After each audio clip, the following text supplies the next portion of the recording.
I'm here with Alexander Mercouris, editor-in-chief of the Duran. Alexander, in London today, there was a gathering in relation to the arrest of Julian Assange. Give us some details as to what happened, and also tell our viewers what they're going to see in some of the videos that we're going to be playing for them. Yes, what we're going to see are pictures, film that was taken by Dr. Catherine Brown, who is my wife, who attended a rally outside Belmarsh Prison where Julian Assange is being held. Now, this is a rally, obviously, in support of Julian Assange and in light of the charges that have been brought against him in the United States and the attempt to extradite him there. And the point that everybody was making at this rally was that, firstly, it is an attack on Julian Assange himself for exposing all sorts of terrible things that have been happening, war crimes, rigging of primary elections in the United States and elsewhere, but also and fundamentally that it is an attack on free speech and it is an attack on journalism. So you see people like Patrick Henningsen, who is the chief editor of 21st Century Wire. You see Lee Strachan, who's came over specially from the United States, who's a journalist working in the United States. You see George Galloway, who's an MP, was an MP and is now standing for the European Parliament. You see Chris Williamson, who is a British MP, who's been having problems with the Labour Party because he's spoken out against some of the use of anti-Semitism to try to block Jeremy Corbyn and discredit his leadership. All of these people came there. You also see interviews with Sheila Coombs, who organized this protest in conjunction with Wikileaks. She heads an organization called Stop the War. And all of these people came to Belmarsh Prison, this Category A prison, located in a very inaccessible part of London, very difficult to reach by public transport, in order to make clear their strong opposition to what is going on, their strong support for Julian Assange, their strong opposition to the misuse of the law in order to restrict journalism and free speech, and to clamp down on all of those with dissenting views. So this is the video that was made of that event. All right. Thank you, Alexander Mercouris. Thank you, Dr. Catherine Brown, as well, for providing the video. And thank you to everyone who accepted to be interviewed in the video. Really appreciate it. Guys, we hope you enjoy watching the video. So this is Charlotte Gracious, and you're the organiser of the protest here outside Belmarsh Prison today. Could I ask you why you organised it? I think I've been quite frustrated at the situation with Julian for a while, but I've never actually protested before. I went to the embassy the week before because I'd heard his arrest was imminent. I met some really interesting people there. On Twitter, I've been in touch with Sheila Coombs and Patrick Henningsen and quite a lot of influential people who know much more about the case than I do, so I've been learning from them. But I was very frustrated when he got arrested, and I tweeted that I think we ought to do more than just message each other on Twitter. We needed to protest, and Sheila picked up on that and started arranging the protest, and I helped out. But I feel really privileged to be able to do that. I think we need to show our support for Julian, but also for the media in general. If he's silenced, then what we're effectively doing is silencing all good independent journalists. We're trying to tell the truth, and the consequences for all of us are huge. Our free speech is being eroded. Twitter's censoring us, Facebook is censoring us, so I just felt like we had to do something. Can you give any example of how you've been aware that Twitter is censoring you? Yeah, I mean, I've had my shadow ban on my account, and I know periodically some of my followers are removed. Some of my tweets are not visible to some of my followers, and they tell me there's a good community on Twitter, so we keep each other informed, and people notice when things happen. Also, Facebook has been censoring people like Patrick Henningsen, who's been posting things about Assange and other topics. So yeah, I mean, I think we're all aware that it's happening, and we need to try and do something about that. So the purpose of today's protest is not only support for Julian, but to try and stop that censorship for the media as well. Thank you very much, and congratulations on organising this event today. Thanks. So, Amit Kapadia, could you say why you've come here today? To support and show solidarity towards Assange's arrest and potential to ensure that he's not extradited to US. And what do you think of the charges against him, both in Sweden and the US? Well, the Swedish judge Assange was ready to, in fact, go to Sweden for the investigation, but he was seeking an assurance from the Swedish prosecutors, but then they refused to give that assurance that he won't be extradited to US. The US has recently announced some kind of intended charges, I believe, but although it is very well known that he won't be treated probably fairly because of the exposes what Wikileaks has done concerned with the war crimes which were committed by the US forces. Thank you very much. Thanks for coming.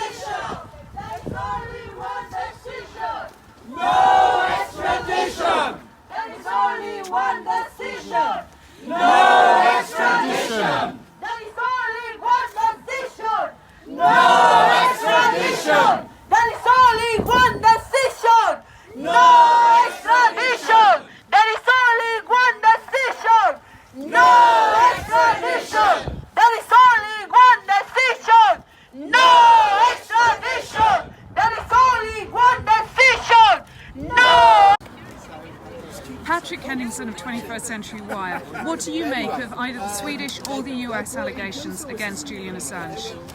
Yeah, so we've come out here today to cover this event, but also to, as a member of the press, as a member of the media, to show support for Julian Assange and Wikileaks, because this issue is broadly a freedom of the press issue, a freedom to publish issue. It's about protecting sources, allowing sources to come forward so that they can reveal, in this case, classified information, and then that will be published. And these are meant to be rights that are somewhat protected, at least I'm speaking from the United States point of view. There's constitutional protections for the free press, for whistleblowers, at least there was for whistleblowers. There's not now. So that's you know, as a journalist, so I have skin in the game here. And I wish there were more media people, more journalists out here as well, because this issue isn't just a WikiLeaks issue at the end of the day. It's a media issue, full stop. It's a publishing issue. It's a press issue, full stop. Every journalist, every blogger, anyone who even uses social media, because Twitter is a journalistic publishing platform now. Twitter users, this can potentially affect them if they're doing forensic document analysis online, posting that on Twitter. So in other words, this affects everybody. This isn't just a Assange issue. This isn't remote at all. This is common, this issue.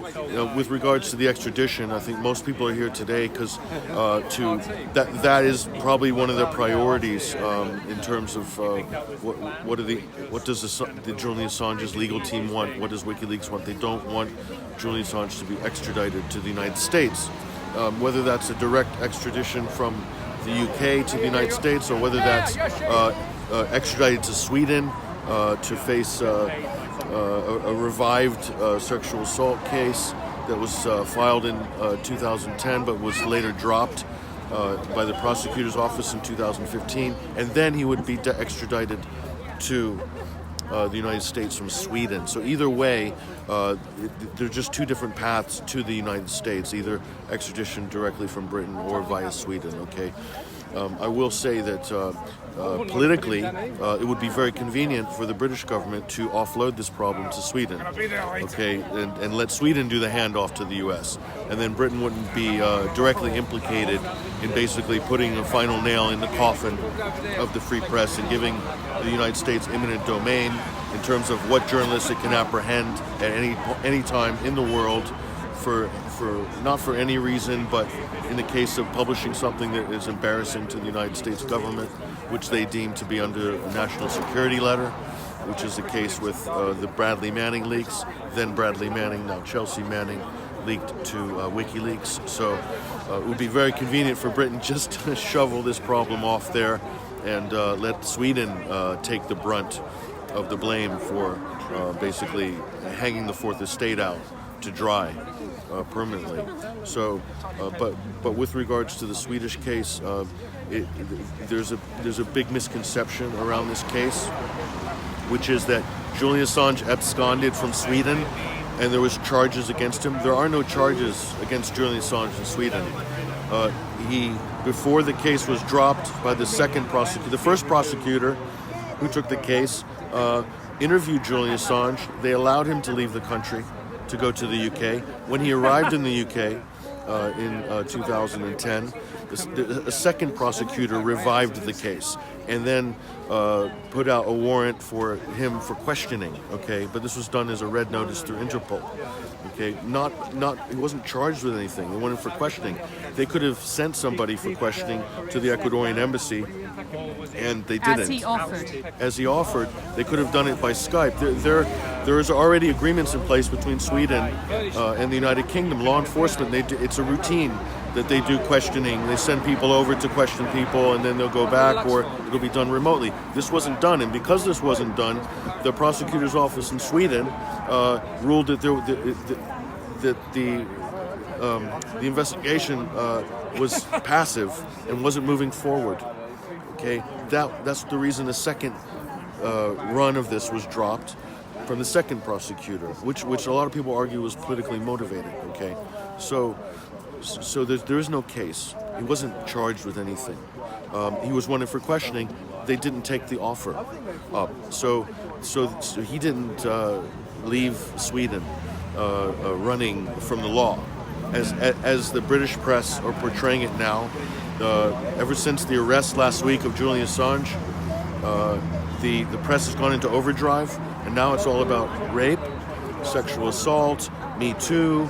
MPs have signed a letter, many of them female MPs, saying we can't allow this sex predator criminal to escape justice. He needs to go to Sweden to face his crimes. Okay, this is the way it's been spun up. So, but if you actually drill down and look at this case was dropped for a number of very good reasons by the Swedish authorities. Lack of credible evidence, lack of credible witness in one case. So putting these things together, that and the fact they didn't pursue it, you can't do anything about it. You can't blame Julian Assange for this. So clearly, I think this is just a political device that's been created to discredit Julian Assange in the public eye, rebranding him as a sex criminal. Okay, that will weaken his public opinion and sympathy towards him. Okay, but also the opportunity to possibly reboot that case in Sweden enough to get him there, so that Britain wouldn't have dirt on its hands by throwing him to the wolves in Eastern Virginia for a secret grand jury proceedings that we now know that's underway. But as Craig Murray said, the poison is out now, so we know what this is all about. To begin with, it was about extradition to the U.S. So the cat's out of the bag, and because the poison's out, I think the story can be seen a lot clearer now. And although there's a lot of smoke and mirrors right now, I believe that you can't make something out of nothing with this case. It's a clear case. It is a case of press freedom. The Swedish issue is a separate issue. If they want to litigate that, then it will be due process according to Swedish and British law, and there's nothing anyone can do about that. And Julian Assange will have to go through that due process. But I personally, looking at the case, I don't think that that is what the Swedish angle is about. It's highly political, and it's used as a diversionary tactic at the moment. So anyway, that's what the case looks like. It's more complicated than that. In terms of the U.S., it's a conspiracy charge, wanting to link Julian Assange to Bradley Manning or Chelsea Manning, and say that they conspired or he helped him to crack passwords and to hack. And there's other legal explanations for this, is why the U.S. has chosen this particular strategy to try to bring Assange back to the United States. But the bottom line is this is a complete stitch-up. It's a three-way stitch-up between the Ecuadorian government, the British government, and the United States government. It's collusion, three-way collusion, and it's international racketeering because if you think that the Ecuadorian government receiving upwards of $10 billion in loans in the last 12 months, $4.2 billion just in February, if you think that's not a quid pro quo based on what's going on here, then I think that's pretty naive politically. And I think that is racketeering. This is what this administration in Washington does. It's what it's excelling at right now. It's doing backroom deals. It's intimidation. It's skirting international law. Just the fact that the British police are allowed to barge in to the Ecuadorian embassy, that flies in the face of the Vienna Convention. It flies in the face of a understood international human right, a right to asylum, political asylum that just cannot be revoked for a political flight of fancy, just because the government's being pressured by Washington. It's a very dangerous precedent, as is the precedent of Britain extraditing a journalist to the United States, allowing that to happen. And his real crime, his only crime, is publishing the truth. And these are serious implications to what Wikileaks published. These are war crimes. Talking about mass murder, gunning down journalists. A gunman will walk into a shopping mall and kill 14 people in America, and this is a national crisis. But if the U.S. military does this in Iraq, no one's reprimanded at all. Instead, they go after the journalists that published the story. They go after the publication that ran the story. So if that doesn't say in a nutshell the systemic problem we have, and that this case is high hypocrisy and is international criminal racketeering and collusion, then nothing. What else does? So, but anyway, that's why we're here, to kind of, build public awareness on this issue, and I hope that there's more journalists and media people that recognize that this is their issue too. It's not just the issue of WikiLeaks or Assange. Thank you so much, Patrick Henningsen. So can I ask why you've come here today? Oh, I've come here because I'm concerned about the injustice in what's happening here to Julian Assange. My understanding is that when the allegations were first raised many years ago in Sweden, that a prosecutor was appointed, and that prosecutor looked at the case and threw it out, saying there's absolutely nothing to answer for here. And that inquiry included questioning of Julian Assange, so he's already answered all the questions that were wanted at the time. My understanding is also that a politician in Sweden then appointed a second prosecutor to investigate for reasons that are unknown to me, and that everything that has followed since then is as a result of that possibly politically motivated prosecution. Julian Assange has always been willing to answer questions, and that all the time that he was in the Ecuadorian embassy, he was available to be questioned, and that the second Swedish prosecutor, Marianne Nye, declined to go to question him when there was never any reason not to. With regard to the charges for which America would like him extradited, do you have any thoughts on that? My understanding there is that he has published information in the same way that journalists from the New York Times, the Washington Post, the Guardian, all over the world, journalists publish information that is brought to them, and information that governments don't want published. And he hasn't done anything that is legally different from what any of those other outlets publish, and that if his prosecution in the US succeeds, it's then a dark day for investigative journalists and for truth tellers, and it would be bad news for all of us. Thank you very much. So, Julian Lacey, could you explain why you've come here to the protest today? Well, after reading the indictment that the US put out, which the main thrust of it frames a journalist protecting their source, particularly in relation to a national security story, as an act of conspiracy. So things like Wikileaks' Dropbox isn't just something that Wikileaks does, it's something that the New York Times does, it's something that a whole variety of publications do. And I think the US is very clear that this case is about framing that as an act of a criminal enterprise and not actually what it is, which is legitimate journalism.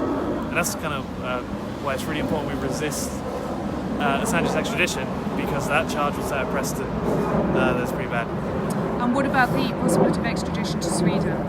Well, I believe that if Assange is extradited to the US, as I understand it, the statute of limitations means that he won't be able to be tried in Sweden.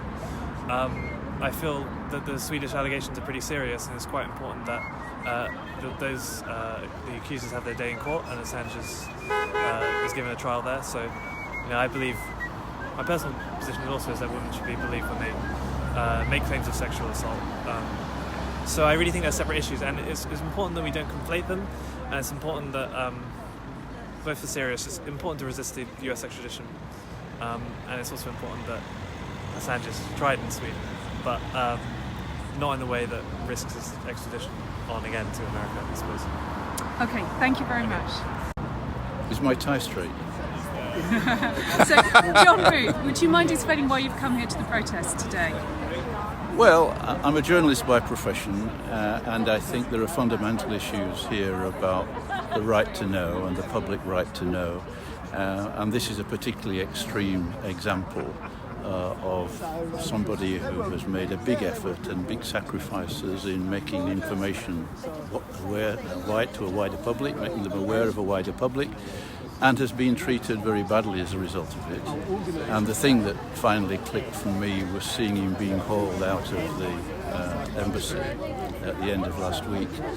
And I just thought that was a really shocking display. And I just felt I wanted to be here today as a mild act of solidarity with other people who have been much more involved in this campaign for Julian Assange than I have. So it's a small act of solidarity on a Sunday morning. Thank you very much. You're welcome. So, Nina Cross, could you explain why you've come here today? So I'm here because I don't want to be one of those people who didn't recognise what an important moment this is for press freedom, for holding authority to account. If Julian Assange is extradited and is silenced, we've all got a lot of. It's going to affect everybody. So getting him released and stopping the extradition is very, very important. Thank you very much. Have you got any thoughts either on the particular previous Swedish allegations or indeed on the American ones? Well, I think he's been stitched up. I think they're just trying to. They want him to punish him for what he's done, for releasing documents, and it's quite blatant. Regarding the charges, previous ones, they were allegations. And there's no reason for him to be extradited. Why aren't the police, if they're that interested, they come over here and interview him? They've As they had did. 7 years, did they? Yes. Okay. After which they dropped. Okay. So I just don't buy into that. I think that's politically driven. I think this is a political agenda, and I think. Really, today, now is the time to condemn the British government for its part in this awful. It came out this week, yesterday.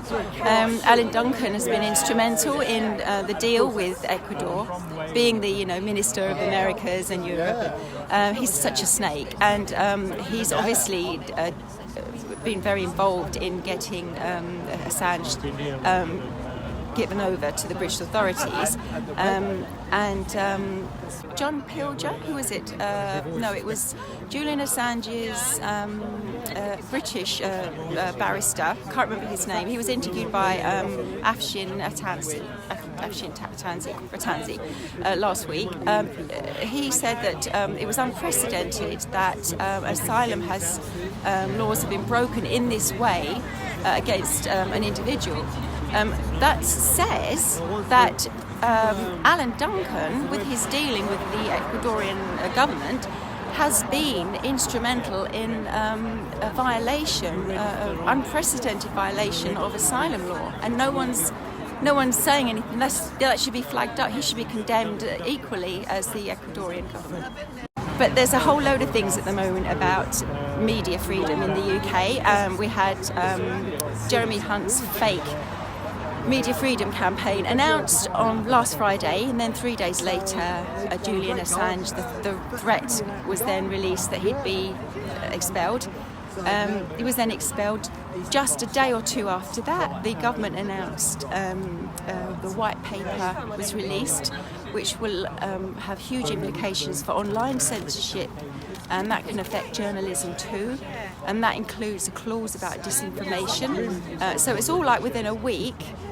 There's a whole load of things that have been going on, and they seem to have been, the timing is quite convenient, so it seems to me they've used this media freedom campaign to kind of cover and plaster over all the other insidious attacks they're running against media freedom. Thank you so much. So, Milovana Chirovia, could you explain why you've come here today? Well, one of the reasons is freedom of press, because I don't think that Julian Assange is criminal. His personal already damaged health, 7 years being in one building with no health care.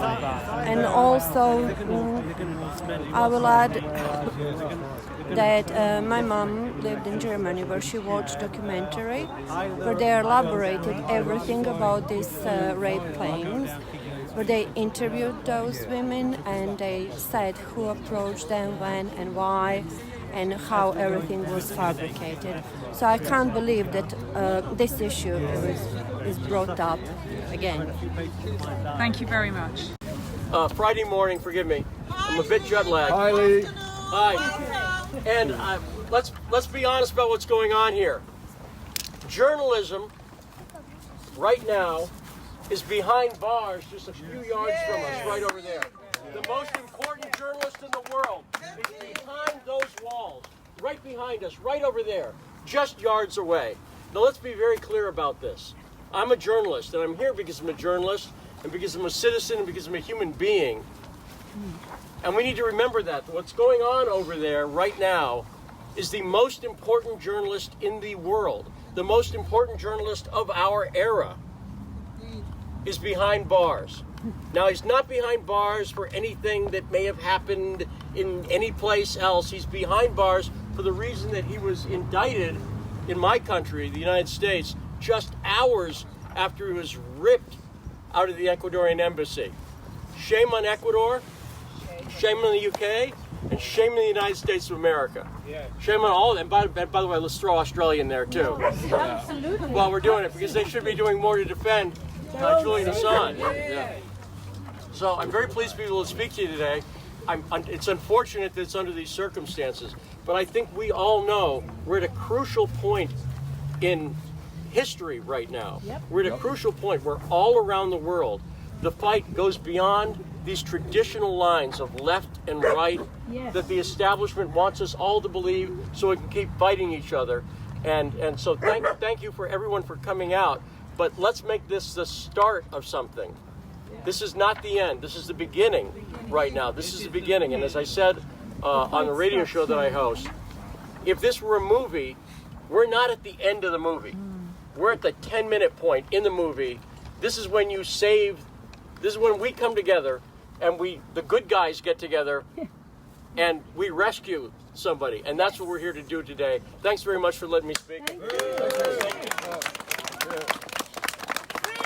Honourable, real Member of Parliament, Chris Williamson, my friend Lee Stranahan, who's come all the way from the United States, fellow speakers, organizers, friends. I'm honored to be here. It's the first time I have seen this rather grim place, and I want to echo one point that Lee Stranahan just made. Truth and courage are behind those walls, behind those bars, personified in the great journalist and publisher Julian Assange. They said in the gutter press, in the Daily Mail, I think, that Julian Assange has hardly a friend left. Well, judging by my portals on social media and the number of people who have expressed to me that they wish they could have been here today, Julian Assange has many friends around the world. Rather more friends than the war criminals that he exposed, which led him here to Belmarsh prison. Julian Assange is a friend of all the free people in the world. Julian Assange is a friend to all those who want to know the truth in the world. Here we have a situation where the war criminals have all walked free. Not one of them is behind bars. Virtually not one of them even lost their jobs. Most of them went on to still more lucrative positions. Shame on us. And the man who did more than anyone else to expose their wrongdoing is behind bars. There are many criminals behind these walls, and most of them have much to be ashamed of. But Julian, you have nothing to be ashamed of. You are an honourable political prisoner. A political prisoner who has written his name in history and will be remembered, revered, respected long after these hyenas in the mainstream media who are micturating on your plight today. I believed that my feelings of hatred and contempt for our rulers and their chorus in the official and mainstream media could not deepen, could not be greater. But when I saw, and when I still see, even today, people who make their living from publishing, from journalism, dancing on what they hope is the grave of Julian Assange, words almost fail me.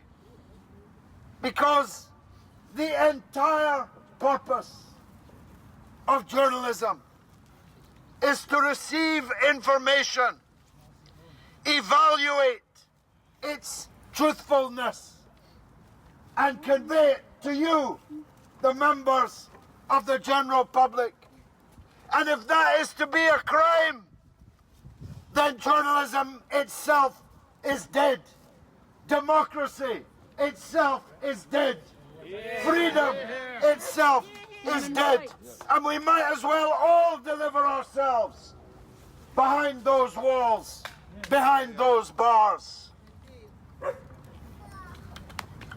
Thank you. Thank you, Mr. Galloway. Thank you. I'm not finished. Good. The anti-Corbyn fifth column in the British Parliament, like Pavlov's dogs, were quick to move. When Jeremy Corbyn whatever it costs in public opinion, although now that he's stretching ahead in every opinion poll, maybe it didn't cost at all. But whether it cost or didn't cost, Jeremy Corbyn stood up for what is right in the Julian Assange case. And Diane Abbott, much reviled, did so even more. But when Pavlov's dogs moved, I naturally ran through their names, because I have history, you see, with most of them. And there I found that one of those demanding the incarceration of Julian Assange was Tony Blair's war minister in Iraq and the former head of NATO, Lord George Robertson, whom I've known since we were both young boys, actually. George Robertson was the Minister for War that killed 1 million people in Iraq and counting. At least, cascaded Al-Qaeda and ISIS all over the world, including actually some behind those walls. George Robertson, as the head of NATO, should have been investigating the crime that Julian Assange exposed in the helicopter massacre of innocent civilians and journalists in Iraq. And now, Lord George Robertson wants Julian Assange behind bars. I wonder what he could have meant by that. I wonder what George Robertson has to hide from journalism, honest journalism about the war in Iraq. My eyes are streaming now. I will have to stop. I'm not actually crying because I'm feeling strong. Julian Assange is not crying because he is strong. Julian Assange knows that he did the right thing, the honourable thing. We know that we're doing the right thing, the honourable thing. And on the Judgment Day, Julian Assange will be able to face his Maker, sure in the knowledge that with every breath that God gave him, he tried to tell the truth to free people everywhere. Thank you very much for coming. Thank you for listening. So, Sheila Coombs, you're one of the co-organisers of the protest today. How do you feel that it's gone? Absolutely fantastic. I couldn't be more pleased. The response has been tremendous. The strength of feeling has been tremendous.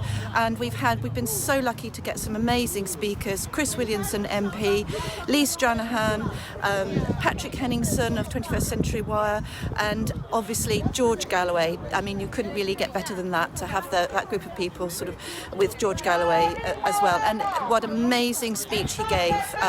So it's fantastic. As organisers, we couldn't be more pleased. And what next? Do you have any plans for the future? I'm not sure. As far as I know, that Emmy from the main campaign, who's been doing it for years, she wants to liaise with me as founder of Frome Stop War to see what else we can do. So yes, we're going to have discussions and see where it's going to go from here, I think, which is good. Yeah. And I think emotionally, although I don't know the ins and outs of the case, like Emmy is very, very well versed in the ins and outs of the case.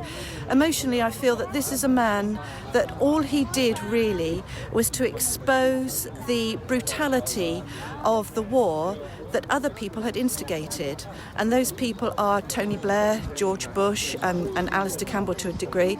He exposed that, and we all saw the brutality of it, but those that instigated it are walking free. They have had, as George very eloquently put, they've had nothing, they haven't been sort of vilified or anything at all for what they've done, not in their careers anyway. They might have been in the minds of the public, but not in their careers. And it just seems an absolute double standard that this man basically has served 8 years in prison because the Ecuadorian embassy is not big. He's not allowed out. He's been confined to one room since January, no telephone, no internet, and apparently it's come out that he's been spied on. They've had thousands and thousands of hours of tape spying on his every personal movement, even when he was given a medical examination. That medical examination was taped. That's an infringement of your human rights. And no prisoner, other prisoners in Belmarsh prison behind us, would not expect to have that sort of treatment. There would be every human rights lawyer, on the case if that treatment were meted out to them. But that's what Julian's put up with. And I just feel emotionally it's just very, very wrong. All of the slurs against him, including they're saying that he didn't look after his cat. His cat is very well. He asked about his cat when he was taken away. It's very healthy, very well. But they'll get at any weak spot that they think they can, and they know that the British and many other nations love their animals, and so that's a weak spot. They'll try and get it, and it's just incredibly nasty. And the other thing that I did feel, and I don't know what other people felt, but when I saw the picture of him coming out looking like that, I took a sharp intake of breath. Why had the media not let us know that the state that poor man was in? They must have known. And yet all the pictures we've seen of Julian Assange have been looking sort of okay, he looked awful. And yet they've covered that up, they've hidden that from us. And again, other prisoners who were subjected to that, I'm sure, would be, it would be all over the media as an infringement of human rights. So just got to say thank you to so much everybody came here today. Thank you to so much who supported it. And yes, let's just hope that things go forward and that his case is resolved for his good, for the good of Wikileaks, the truth-telling publisher. Okay. Thank you so much, Sheila. Thank you.